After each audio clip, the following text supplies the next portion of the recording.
quedito. Vamos a hablar quedito, porque aquí todavía están chambeando.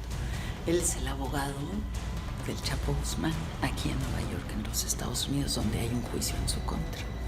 Y entonces vamos a entrar aquí. Ya estamos instalados. Y todo está pesadísimo, los hechos. Está blindada, porque este cuate... Hi, thank you, I appreciate it. So you've been working, or are you already working with Joaquin Guzman, or not really? No, You're not the lawyer. I'm sort of in a limbo state. I've been doing some work learning about his case. I'm not allowed to have the discovery materials in the case because I haven't put an official notice of appearance in. But certainly I've, discussed, a variety of strategic issues with regard to the case. So I feel, based on the amount of mileage I feel I've had on this case visiting him, I certainly feel like as if I'm working on the case. You've been with him for how many Since times? February. I've been visiting him, usually once a week or so, sometimes once more. a week? Yeah. Now, he doesn't speak English, you don't speak Spanish, so Well, I've how's only it? had 5 years of Spanish in school. I can say about 9 words. Oh, you do? No, yeah, Okay. that's about it. But I bring an interpreter with me, and it's gotten to the point that it's very easy to communicate with him. How do you find him? How is he right now? I mean... He's agitated. I mean, he's stressed, as you can imagine. He's been sitting basically in a cave, in a black hole, since January, the end of January when he got here. He's had virtually no contact with his family. He doesn't get to talk to any other inmates, any other prisoners. Never? Never. He doesn't even see them. Okay. Doesn't see them. He can speak to guards, except they don't speak Spanish. So the only contact he has with humans are with lawyers. And anybody who's ever had any experience with lawyers, I don't know that I would wish that on my worst enemy, that your only human contact is with lawyers. Lawyer. Yeah. And you are a lawyer, so you know what you're talking I know about. it all too well. Okay. So it's been tough for him in terms of family. He's not allowed to communicate with his wife. He saw his children, which has been reported Just once, right? For the first time, for an hour, a first time, and we're on 8 months now. I mean, it's been very, very difficult emotionally for him. He's been under conditions that I've never seen in 27 years. Is this of exceptional? practice. Like what? It's for the most example? exceptional. I don't know that there's an inmate in the country that has a detention set up as he does. Not even terrorists? Not that any I've ever been exposed to or represented. He can't write a letter. Any letter that he writes to his family It has to be... is reviewed by the prosecutors in this case. So you can imagine there's not going to be much detail in those letters. Well, you have the background. I mean, he's escaped from prison twice, so you know the background a little bit. Maybe that's why, and maybe that explains everything. Yeah, I'm sure that that's certainly what they're using as a pretext to lock him up the way they are. But keep in mind that escaping from a prison in Mexico, with all respect, is not the same as escaping from a prison in New York City. How's a prison in New York City? It's highly. How is it? It's this is not the kind of prison anyone's ever escaped from. Okay. No one's escaping from a prison like this. He's 10 stories up in Lower Manhattan. Every few feet there's a 2-ton metal door that he would have to get through. It's virtually impossible. I've sat with him well over 100 hours. I've never had a contact visit with him. Never. I've never seen him but through glass. It's the only client that I've ever dealt with that I have not been able to sit with and go through materials and have a discussion face to face like a human being. He's not even allowed that. So it's been tough. You have to do it every time through the glass. Okay, how did you get in contact with him, or how did he got in contact with you? We were recommended by the federal defenders. I went to go see him. Some lawyers were recommended. Some lawyers just went in just to go see him, giving it a shot to try to get the case. My view is as high profile as this case is, it doesn't mean that just because a case is high profile that as a defense lawyer, it's something that I have to have. You need to feel something for the client. You need to feel something for the case, at least for me, I find. It's easier for me to defend someone that I like and that I can understand that, look, I don't judge him the way perhaps the government does, I would hope not. I judge him the way he treats me. So forget whatever he's been accused of, forget his history, because if I started judging people based on what they're charged with, I'd never get out of bed in the morning. I can only judge them as how they treat me, and he's been nothing short of a gentleman. He's been polite, he's highly intelligent, he's charming, he's got a great sense of humor. What I'd also say, and this speaks volumes about the man, is that his family loves him. I've met with his wife, I've met with his sister, and they've sat in this very space where you are right now crying about him. And that's not the kind of thing that people do necessarily for every client that I have. But they do for him, and that does give some indication that perhaps there's another side to him than what's been, vastly reported by the media. So you immediately said yes, you would be interested in defending him? Well, I was interested in the case. I wouldn't have gone to see him if I wasn't interested, but it took a while because for us. it's like it's very high profile and it's like a challenge for you, or? Why I would want the case? Yeah. Well, the reason why I'd want the case, I suppose, is because it's a humongous challenge. And look, any lawyer that doesn't want a case like this, who would ever want him as their lawyer? He should be doing something I mean, else, I guess. digging ditches, perhaps. I mean, this is the ultimate challenge. You've got the media has already buried him. The prosecutors have already buried him. So society has already buried him. So I have to give him his constitutional rights and give him the fight that he deserves, that everybody charged with a crime deserves. It's easy to represent the guy that perhaps society is a celebrity that society loves and might be easier to get an acquittal, but that's not what we do for a living as defense lawyers. We have to represent the people that are perhaps even hated by society. And I don't know that he's even necessarily hated by society in all corners. I mean, I certainly have spoken to a lot of people that respect him. Not at the hometown, but you know what we've been through in Mexico because of the drug dealing thing. You know what? I hear you, and I certainly appreciate that. This is not the first person accused of narcotics crimes that I've represented, but I have to tell you that in Mexico, it's perhaps easy to blame it on the people that are alleged to be dealing drugs. Mexico is a highly corrupt nation. Politicians, this is not all because of Joaquin Guzman. I mean, this starts from the very top to the very bottom. There is all sorts of wrongful activity going on within the government. Most of that has nothing to do with Joaquin Guzman, so it's easy to blame it on him, but it's just not true. Well, but I give you that one. But he's still, That's very kind of you. Yeah, he's still a criminal. I mean, you know what? He's not a criminal in America, is he? Has he been convicted of anything here? not here, no. No. So he gets his presumption of innocence just like anybody else charged with a crime. Look, if I had $1 for every time a reporter said to me, well, before trial, your client is a criminal. Well, says who? I mean, what evidence have you seen that you can tell us right now on television that says that Joaquin Guzman is guilty of the crimes that he's charged with in Brooklyn, New York? What he was moved, right? He from a prison in Brooklyn to New York, to Manhattan. I think he's been in Manhattan since the beginning. Oh, always. In Lower Manhattan. Okay, yeah. okay. Now, what do you find charming about him, and how do you know he's smart and brilliant? Well, I know he's smart because anybody with a reasonable IQ can figure out when you're talking to someone who's intelligent. He's very curious about what's going on in the outside world. Many clients are He not asks you, curious. like, what's going on? You know, of course, we'll talk about anything that's going on in the world. We talk about anything and everything. Give me an example. He'll want to know what's going on in the country, what's going on in the world, how the president is doing. I mean, he's concerned about, obviously, what's going on in the world. But, you know, why do I think he's charming again? If I just focused on the allegations in the indictment, you know, how could I speak to him? Again, these are government accusations. I'm not sure that everybody in America believes every single thing that's coming out of the government's mouth these days, right? So I give him the presumption of innocence. That's the very least he deserves from me. He deserves the presumption of innocence, and he deserves his constitutional rights for me to enforce them. He's charming. Look, he's a funny guy. He asks intelligent questions about the law. Not every client in the first meeting when you're talking to him will be talking about rules of evidence. I mean, this is an intelligent man. Now, it's been tough for him because I've seen him slowly erode since I first started meeting with him in February. What he was in February is not what he is at the end of August, because the constant drumbeat. Is he depressed and? You know, I don't know. I'm not a psychiatrist. I'm depressed when I go in there, and I get to leave every night and go home and sleep in my bed.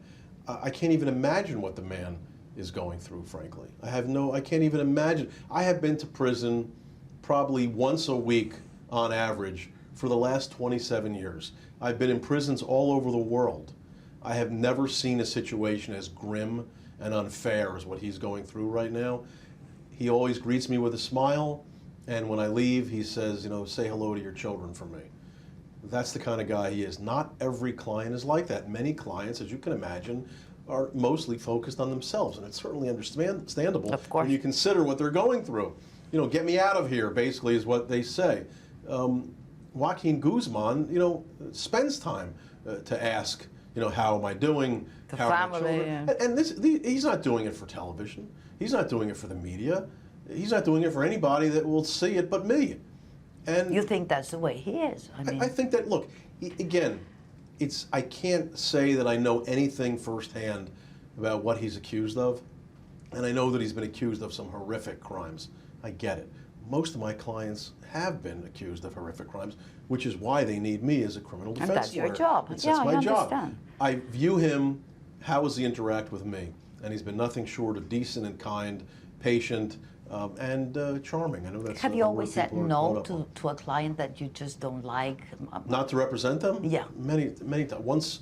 Sometimes once a day. Really? Yeah. Oh, yeah. There's many clients I'll say no to. Sure. Because you don't like them? I just don't want the case. I don't want the case. I don't like the client. I don't feel that there's a connection. Look, it's easy to represent anyone and everyone. Just bring them in, spit them out, have an assembly line of clients, charge them as much money as you can, do as much work as you can. I don't want to do that. That's not what I went into this for. I want to have some feeling about the cases I'm working on, and if I can, I like to have some feeling for the client. Now, I've represented people that I've absolutely been disgusted with, you know, based on your job things that they've done and things that maybe the way they've even treated me. Absolutely had complete disgust for them. It doesn't change how I work on the case. I want to win the same. I want to win for them, and I want to win for me. That's really the truth. Let's be honest here.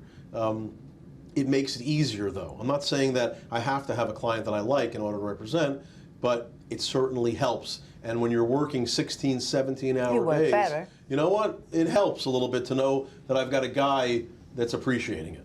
So you've been talking to whom? I mean, Joaquin, and then to the family and the lawyers in Mexico? Or how's the deal here? Because you're not yet the lawyer. No, I mean, mainly I'm just dealing with him. Only with him? Not only. I mean, I've dealt with some other people around him, but mainly it's him.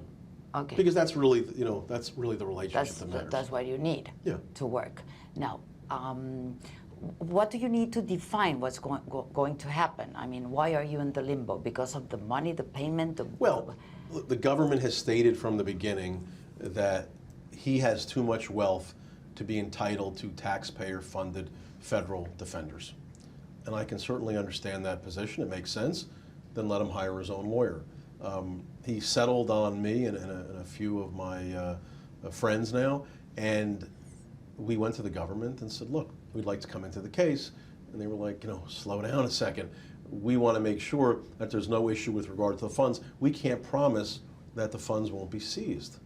So this is not a 2-week minor assault case. This is a major federal case that's going to last months. The jury selection could last a month in a case like this. Who knows how long it's going to last. When is the jury, you know, the trial? Trial right now is set for April 18th. April, right? Yeah. Okay. But this is something that's going to take a year of my life. And it's something that I'm going to be working on nonstop. So, and you should be expensive. Well, and you know, frankly, I'm not the cheapest lawyer, and you know, that's usually a function of success that I've had for 27 years. I didn't start doing this last night, and I want to be sure that, you know, you can see I've got employees, I've got rent. I'm in Midtown Manhattan. It's expensive here. I'd like to be able to pay everyone and make sure that this is not going to be something that's going to destroy me financially. I think, look, you know, I hear from people criticism, well, if you cared about the case, you'd do it for free. Well, you know what I would say to them? It's expensive. You know, you do your job for free for a year and see how your life looks after a year. And by the way, you're going to be working 7 days a week, 16, 17 hours a day. Do all that for free. And oh, by the way, if they take the fee, you may have to put out a few $100,000 as well out of your pocket for expenses. Find me a single person that opens up a mouth that would do that. Guess what? There's not a single person. Every big mouth on the sidelines that says, why are they concerned about the money? you work for free. Have they been saying that? You know, I get that, but I mean, look, you know, there's... Is there any bonus, something? No, it doesn't work if that you, way. No? No, it doesn't work that way. In America, for criminal cases, you get paid a fee, and you receive a fee. I've had cases where I've gotten acquittals. There's no bonus. You get, look, what we do is we get paid fairly, if we can, for our work, and that's it. If we win, fantastic. If we lose, you know that we've done everything and anything possible to win a case. To win the case. And that's how my clients are, is that people say, well, aren't you nervous representing dangerous people like this? Well, you know what? I'd be nervous if I was betraying them by not working hard enough on their case. It's never happened to me because they know you've been working on it. Like it's life and death. Because it's not just them that I'm fighting for. I'm fighting for me too. I mean, I'm not just there to fight for them. I mean, I'm there for myself. I'm there for my children. I'm there to fight for all of us. We're all in this together. That's how I treat the cases, and that's how any good lawyer should treat the case. Well, but it's not a life issue for you. I mean, it's different. Which was your first case, like these high-profile cases? Do you remember? I mean, this is Gotti? the Gotti case. I mean, I've had plenty of cases that were in the media before Gotti, but there's cases that are in the media, and then there are cases that are in the media. And Gotti was something that I would say that in New York was bigger than Guzman. Oh, really? Oh, much bigger. Oh. Much bigger in terms of the New York interest. Okay. International interest, I would say, Maybe not, yeah. Guzman is bigger. But in New York, I mean, this was something that was on the front page of the paper every single day. Guzman is not a front page story in America, perhaps maybe the day that he was extradited here. And I don't know what it's going to be during the trial, but it's not the same scrutiny locally that it was with Gotti. And, you know, back then... This was like, how long ago? It was 2004. Okay. Is when it started. I mean, I was a much younger man, as you can see, much skinnier man as well. We were all. Yeah, as we all were. Well, you're pretty skinny still. You're okay. But it was something that I never. My children were born premature, 2 weeks after he was indicted. I had 1 year to get ready for the case. I had no employees. Didn't have a secretary. True story. By yourself? It was just by myself. Wow. I rented some space in another lawyer's firm, and I was visiting my kids at the hospital 3 times a day. They were hospitalized for 9 weeks, twins. And it was actually a great time for me because I just focused on that, and my children, and I focused on the case. And I had great tunnel vision. I worked 7 days a week, never complained, and I loved it. And it never seemed like work for me. It was like climbing a mountain. It's your passion. It was a passion. As I just climbed Masada in Israel. It was sort of like the challenge again, you know? Exactly. Yeah. It was something that I just needed to get to the top too. And I never felt that we would lose. And we thought of a great defense. It worked out perfectly. And the jury was ready to convict him. It was almost impossible to get a fair jury, an impartial jury. As we were getting ready for opening statements, one of the jurors started to cry. And I looked over, I saw number 3 sobbing uncontrollably and said to the judge, "Number 3 is crying, Judge, you may want to speak to her." The judge brings her over, asks her what the problem is, and she said, "I'm afraid I'm going to get axed." I think she meant whacked. She obviously wasn't watching enough mafia programs on HBO. The judge got rid of her over the government's objections. We put an alternate in. 23 days later, John Gotti walked out of prison. Wow. So the point is this. How did you do that? You know, look, it's just hard work. A lot of this is hard work, and you have to not only put the time in, but you've got to put the mental time to think up a strategy. Like a creativity or what? It's like. He was already condemned. I mean, in the public, no? He was convicted, yeah. and he was just finishing up a jail sentence. So it wasn't like he was, arrested out of the blue. He was in jail at the time he was indicted, convicted of another crime. But a lot of it was work. And then when you actually do the work, and if you're willing to put the time in, and not just do it lip service, because most lawyers will just give it lip service. They'll tell you they're going to fight real hard for you, and they're not concerned about the case. They're concerned about the money. They're concerned about getting their pusses on TV. It's not like that if you want to actually win a case. You have to feel the case. You have to feel every last bit of it. Read every single word of every like piece of in the evidence. movies? Like we see, No, like I we don't watch see in the any lawyer movies. No, never. Or any Okay, TV shows. but when we watch you working till It's I don't 7 know days after a week. hours It and is 7 days a week. It is day, it Until is you night. find the plan and you It's find a the puzzle. strategy. Every case is a puzzle that eventually you'll see. Well, the government says that your client is guilty. Well, who is the government that's saying it? Oh, look who's saying it. It's people that have lied every single day of their lives. Murderers, drug dealers, killers, lunatics. They're the witnesses. And when the jury sees that perhaps the government's evidence, their cooperating witnesses are worse than even the ones that are being charged, they start to have some doubt.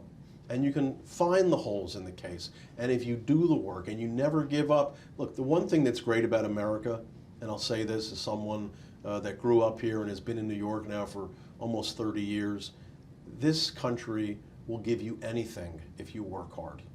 Anything. Anybody who complains and says it's not fair, this or that, I'm telling you, as someone who came from nothing, if you work hard enough, you can have anything you want in America here. All it takes is hard work. It's the land of opportunity. It really is, and not everybody's willing to put in that time. For John Gotti, who was a brother to me now, and I spoke to him the other day, I speak to him all the time, he's a brother to me now. He was a brother to me then and a brother to me now. I consider him part of my family. That's how much I love him and how much I respect him. Even though he was part of the mafia. You know what? You don't care he about was part values. Of the mafia. I'm a criminal defense lawyer. I don't know what society would think is worse. It's different, no? I don't know. He never hurt me. I'm asking.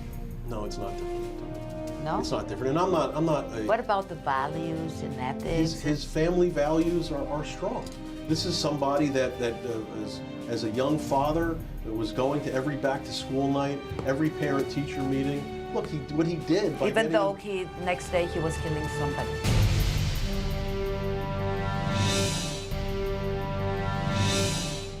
What about the values and ethics? His family values are strong. This is somebody that as a young father, was going to every back-to-school night, every parent-teacher meeting. Look, what he did by Even though next day he was killing somebody. He wasn't killing anyone. He's never been convicted. He's never even been charged with murder. See, that's something that you didn't know because you just assume based on the name. John Gotti Jr. has never been even charged with murder. Now, he was charged with conspiracy to murder, got the charges dismissed, but he's never been convicted of anything like that. So he's different than what people assume. You presume because of the name. And it's the same thing with Chapo Guzman. Everybody assumes what I've seen on TV.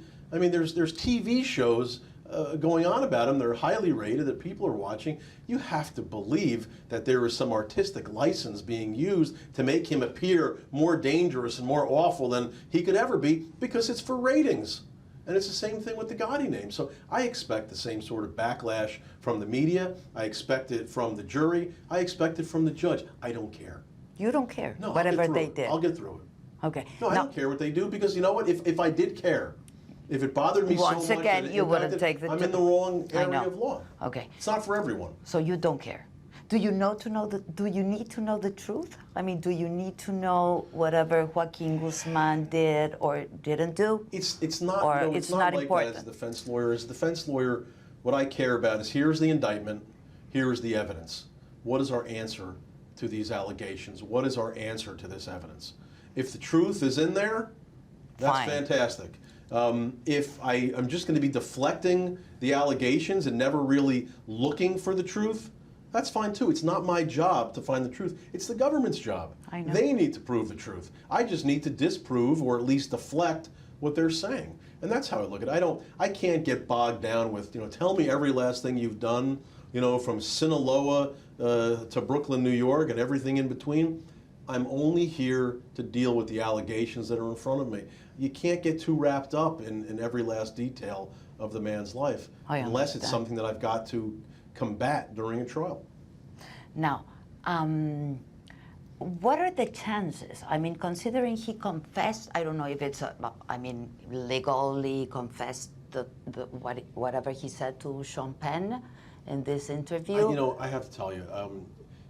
But he said, So I'll answer your second question first, which is about this so-called confession. I don't consider it a confession. I don't know if the government's even planning on using whatever was said. Can you use it? I mean, is it legally usable? I don't usable? know that they can use it. Who's going to come in and testify that this is exactly what he was said, that there was no editing of what he said? I mean, look, you're talking about Rolling Stone magazine and Sean Penn.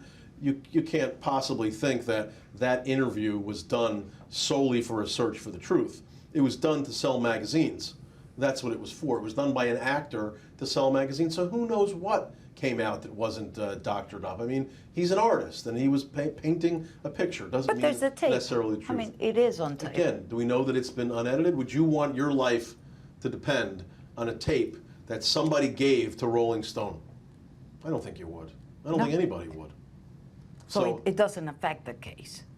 I don't think it does. I don't think it does at all. I mean, look, if the government's case is so weak that they're going to be relying on, Sean Penn's taped interview that may or may not have been edited, I like my chances. Okay, so it's the state versus Joaquin, no? The federal government. Okay, and which are the, what is he accused of?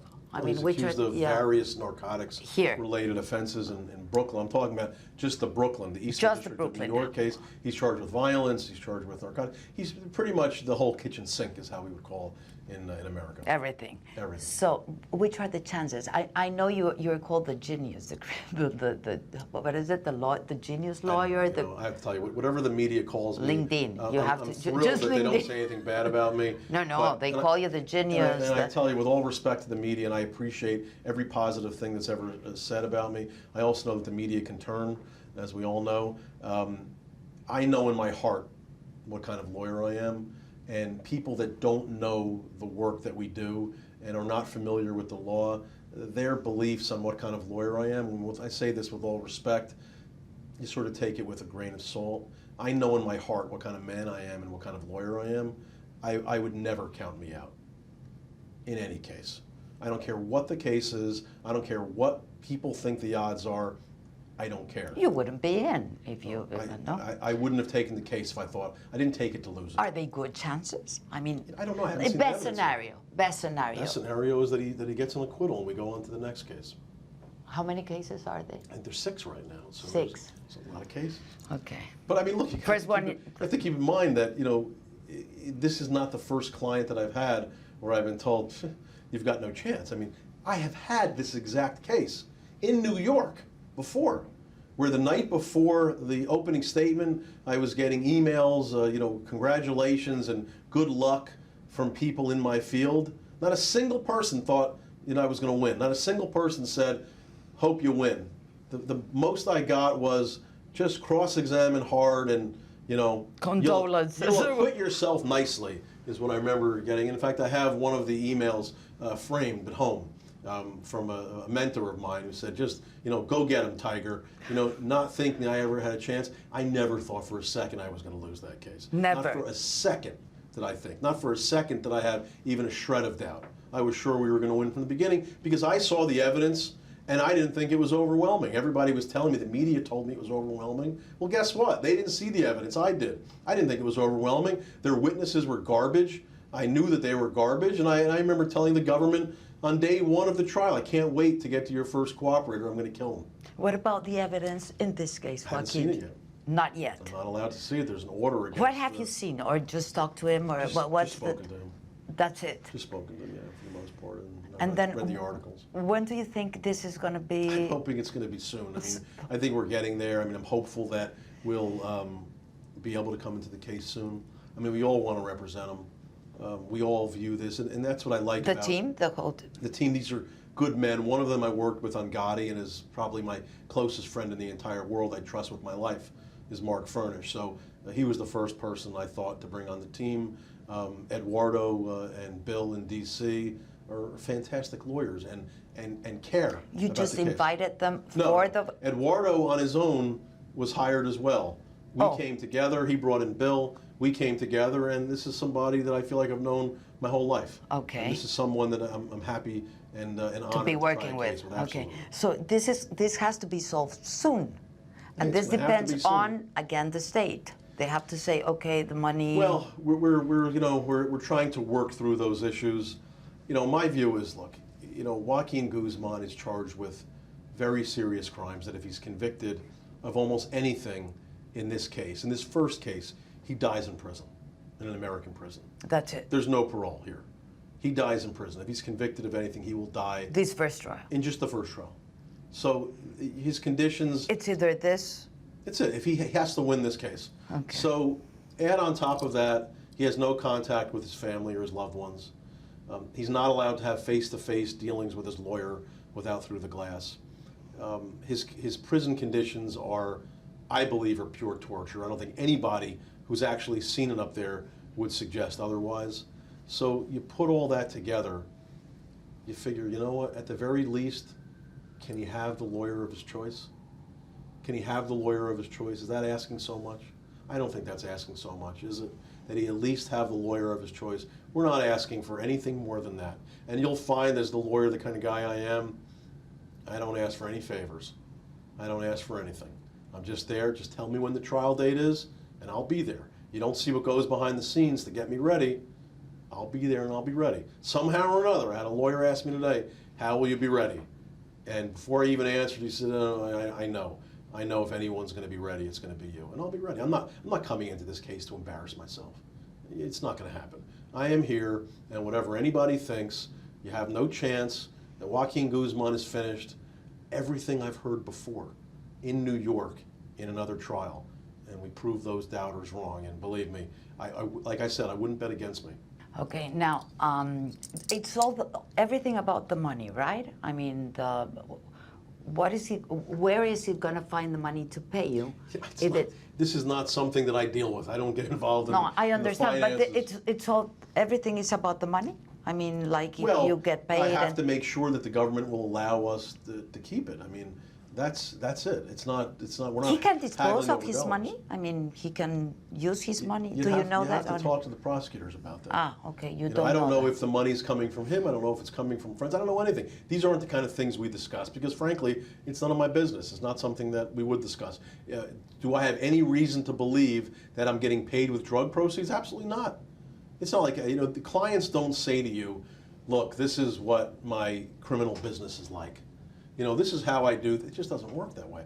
We're just the lawyers. Well, you don't even ask I'm a tool. either. I mean. Well, look, it's not like there's not willful avoidance here. I'm not saying don't tell me because I don't want to know, because that's not right either. It's not ethical. And one thing I would never do is do anything that would jeopardize my standing as a lawyer in New York.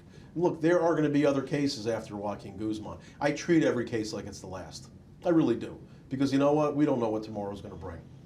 There is no promise for tomorrow. I don't know that I'm going to be here tomorrow. So every day is my last day, is the way I look at things. Every case is my last case.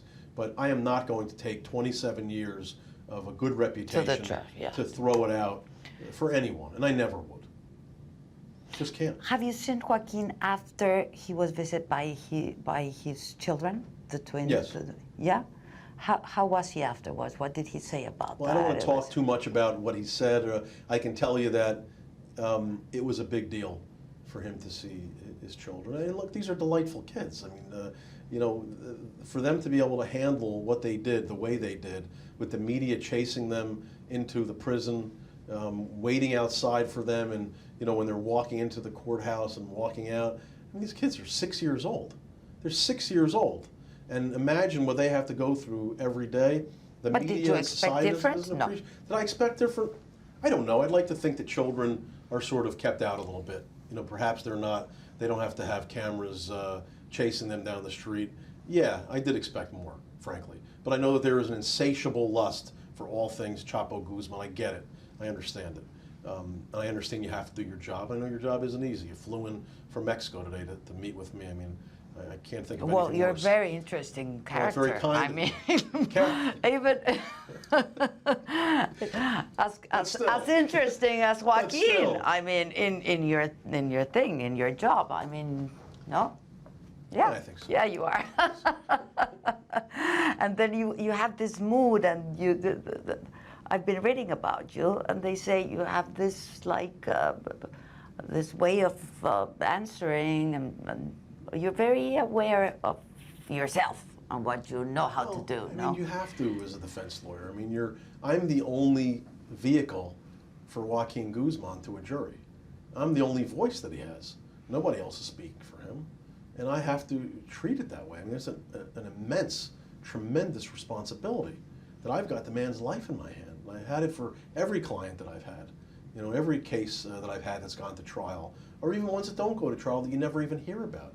is I have their lives in my hand. And when I'm at trial in front of a jury, how dare I not be prepared? How dare I not have emotion and care for this man? He's a human being. You know, we have to care for him no matter what society thinks. We have to give him his rights. This is what America is about. It's what America was built on. We can't simply say, who cares about Joaquin Guzman? Let him go to hell. Well, guess what? One day it's Joaquin Guzman. It's a very slippery slope until it becomes me or you. So we have to fight as hard as we can. And all I can do is give him the voice that he's been silenced right now, hasn't he? He's not only been silenced, you know, in front of a jury unless he testifies on his own behalf, but he's not allowed to speak to the press. I can speak to the press, and that's why you're here, and that's why I'm here. I know. Right. Is that a human right? I mean, he should be allowed to speak to the press, or no? Or they're like... It's something I've never dealt with before. Okay. Look, and I have to tell you, I don't think that this government is an all-encompassing bad government. I think their hearts are in the right place in a lot of things they do, most of the things they do. I don't consider the prosecutors in this case my enemy. One of the prosecutors I've known for 25 years, and You're a good friend. I would mean, trust you're her with colleague. anything. As much of a friend, I mean, I wouldn't say that any prosecutor is my friend. Sadly, I don't really associate with them outside the courthouse, but I like her and I trust her. And I've had her on other cases, and she has always proven to be trustworthy and honest. She's tough, she's good. She's tough, she's smart, she's fair, and that's all you want. That's all you want from a prosecutor, that's all you want from a judge. Understand this, the judges, for the most part, are former federal prosecutors. They're not exactly inclined to favor a defendant, but you want a judge that's just going to be fair down the line, if you can get it. And you know, Judge Kogan, I expect that from him. And what he did in court last time, he was fair. He was right down the middle. It's all you can hope. The judge. I think so. I mean, he did what he thought was right. I don't think that there's any ill intent from any of these people. But that being said, I think there's been an overreaction to Joaquin Guzman. As I said, whatever he did in a Mexican prison does not mean it can happen in New York with the different types of conditions that are in place here. Well, you never know. He's like Houdini. I mean, Like I said, like, how many people have escaped from Mexican prisons? How many people have escaped from federal well, prisons? not from that one. New York? I mean, well, You know, it's a different situation. Mexico is a highly corrupt I'm just nation. curious. Have you talked to him about that?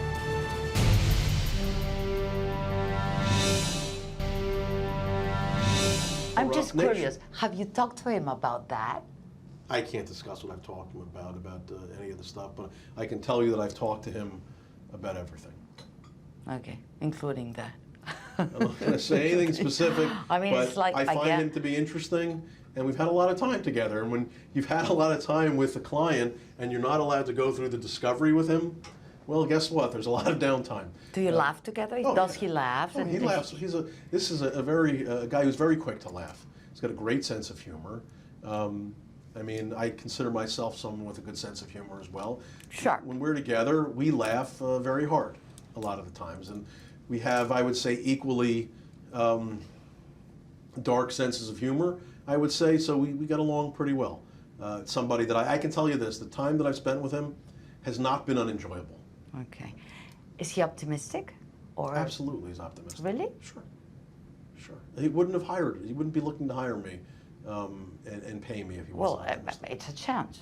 I mean, you always have to look for a chance. But Not is he every really client is optimistic? optimistic. He's a very positive guy. And, you know, I don't know how many people that are going to see this interview actually know him, have actually spent time with him.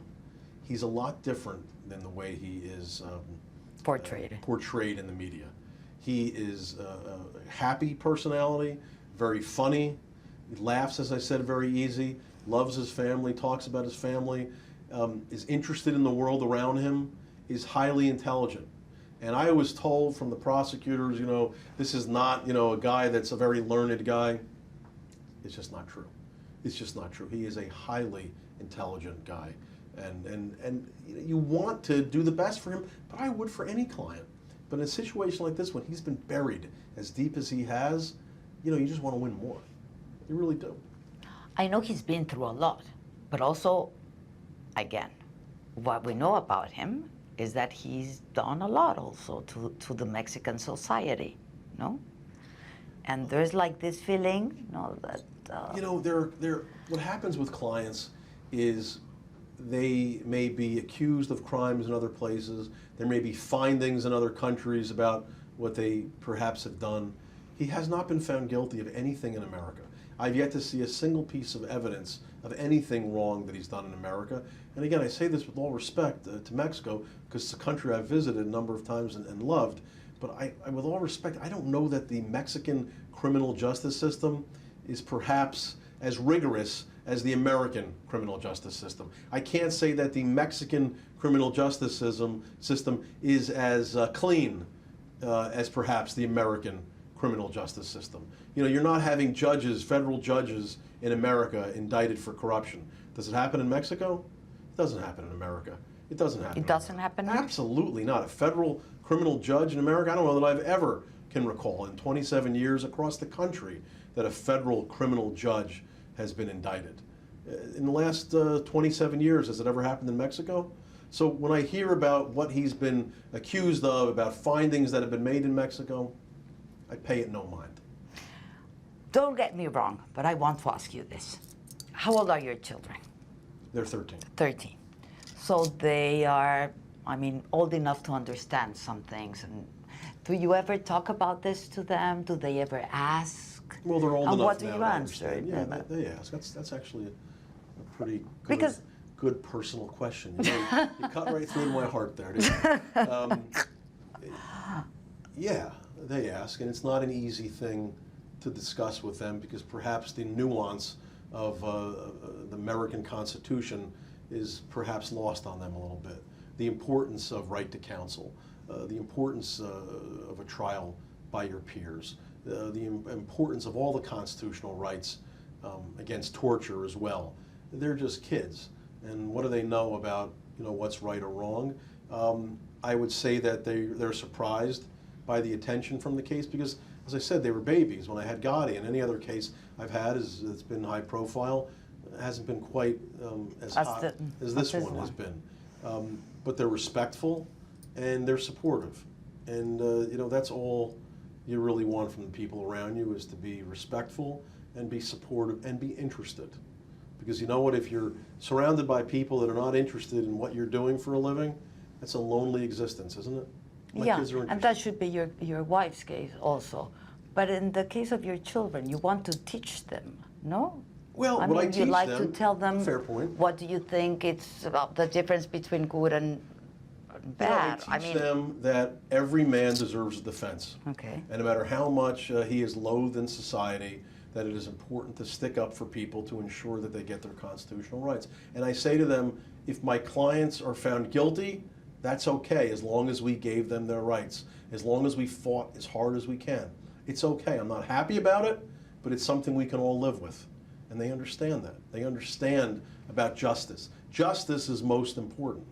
That's what I'm trying to teach them. I understand. Yeah, that's why right or wrong. My right or wrong to them is it's right if we give the clients their constitutional rights and fight for the underdogs. That's what's right. What wrong is giving up, being lazy, not giving clients your best. That's wrong. In terms of what a jury says, that's out of my hands. Is it a public trial? Yes. How is it going to be? It'll be public. Sure. It's always public It's open to trials the public, in the absolutely. States? And Yes, in America it's all open to the public. Okay. If you get there early, you can get right in. Can you invite us? Sure. Now, tell me something. No cameras. No cameras. No cameras. Federally, no. Okay. And this is going to be in April. It looks like it's going to be in Going to April. be in yeah. April. And now, you work with another Mexican, no? From Nayarit. Yeah, he was the state prosecutor in Nayarit. Oh, you mean another client? Yeah, another client. Edgar Veitia. Yeah, that's Yes. right. Yes, he's a client as well. How's that case? It's coming along. It's coming along. I just was with Edgar a couple of days ago. Is he here in New York also? He's in Brooklyn in the MDC. Brooklyn. different Okay. prison. Yeah. And what's the case there? And, He's charged with narcotics distribution and various things into New York as well. Also, a Brooklyn federal case. A completely different type of case. and a completely different type of person. Yeah. I would say, I mean, Edgar is, he's a lawyer. He's highly educated, very low key. But to me, a decent man. I've enjoyed getting to know him. I've enjoyed working for him, and I'm proud to represent him. He's been here in jail for how long? I think he's been here since March. Oh, March. Yeah. Okay. And it's, are you optimistic about the case also? I mean, I know you would Am never I go optimistic about the case? Yeah. I mean, I'm hopeful for Edgar. I absolutely am. You know, the Mexican law enforcement is different than American law enforcement. You're dealing with a completely different animal. You're dealing with a society that is perhaps a lot more corrupt than what is in America. And I have great empathy for the Mexican people because pretty much every Mexican that I have met, you know, I've really liked. Maybe I've been lucky. Maybe I've been lucky. But they've all been generous and kind and respectful. And it pains me to see the corruption that goes on in the country and people in America do not appreciate the violence that's going on in Mexico, the corruption. It is awful. It's terrible. It is so terrible. It is like a Holocaust. It's been an ordeal. I mean, it's been such an ordeal for the people, and the people deserve so much better. The country deserves so much better. It's a beautiful place, and it's hard for me to see it happening. And look, I know people are saying, what the hell is this guy speaking about? He's representing two people that are accused of crimes that have led to some of these problems. So many deaths. I mean, but it doesn't mean, innocent deaths. You know, it doesn't mean that I support crimes. I don't. I just support that they get their constitutional rights. It doesn't mean a fair trial. A fair trial doesn't mean that I'm pleased with what's going on over there. I find it painful to hear about and see how tough it is for the Mexican people over there. I do. Let me ask you something else. Are you in contact with the Mexican lawyers, Joaquin's Mexican lawyers? I don't try not to talk about any of that kind of stuff. You cannot talk about that? I don't talk about any of that. Okay. I'm trying to keep it really just on me and Guzman, me and Joaquin. Okay. And that happens to be my Spanish name as well. Joaquin? Joaquin, yes. Jeffrey? Yes. Well, that's what was given to me in high school. Tocayo. It's close enough. Tocayo. That was. And you told me before you've been in Mexico several times, have. but not in Mexico City. No. Okay. For the case, do you have to go to Mexico? I'm sure or I'll you be in don't need Mexico to go to sometimes, Mexico? I'm Okay. sure. Are you afraid? I mean, have you ever been afraid? Do you use any kind of security? I've used security. Am I afraid? Well, I wouldn't say that I'm afraid of anything really that comes to this job. I'm vigilant. I'm careful. You know, I'm not careless. Am I afraid? If I'm afraid, he's got the wrong lawyer. I can't say that I'm afraid of any of this. I'm excited. You know, this is an opportunity. You know, every case is an opportunity.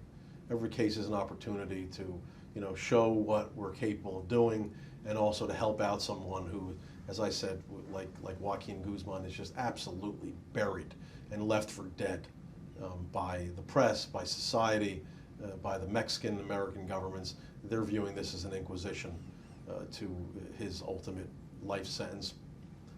I don't feel that way. Have you ever been threatened? I mean, they have been very big I have to tell you cases. that I'm more afraid of the government than I am by any client that I've ever had.